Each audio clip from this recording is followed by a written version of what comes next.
இப்போது புதிய அறிமுகம் ஆச்சி ஹோட்டல் சாம்பார் 50 கிராம் ரூபாய் 20 மட்டுமே. தூத்துக்குடியில் மாநகராட்சி ஒப்பந்த தூய்மை பணியாளர் ராஜ்குமார் ஒப்பந்ததாரரின் அலட்சியத்தால் பாதாள சாக்கடையில் இறங்கிய போது விஷவாயு தாக்கி பலியான சம்பவத்தை கண்டித்து பல்வேறு அமைப்பினரும் மாநகராட்சியை முற்றுகையிட்டு ஆர்ப்பாட்டம் நடத்தினர். ராஜ்குமார் குடும்பத்திற்கு 30 லட்சம் ரூபாய் இழப்பீடும் அவரது மனைவிக்கு அரசு வேலை வழங்க வலியுறுத்தியதோடு இழப்பீடு வழங்கும் வரை ராஜ்குமார் உடலை வாங்க மாட்டோம் எனவும் தெரிவித்தனர்.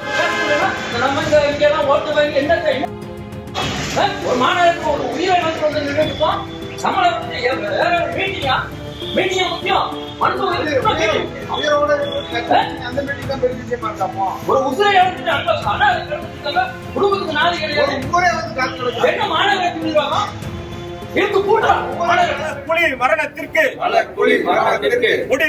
முடிவு கட்டு தமிழக அரசு பல குழியில் மரணம் அடைந்த ராஜ்குமார் மரணத்திற்கு நீதி வழங்கு.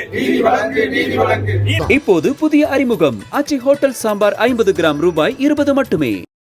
பிளே ஸ்டோர் மற்றும் ஆப் ஸ்டோரில் இருந்து பாலிமர் செயலியை QR கோடு மூலம் பதிவிறக்கம் செய்யுங்கள். செய்திகளை உடனுக்குடன் பெறுங்கள்.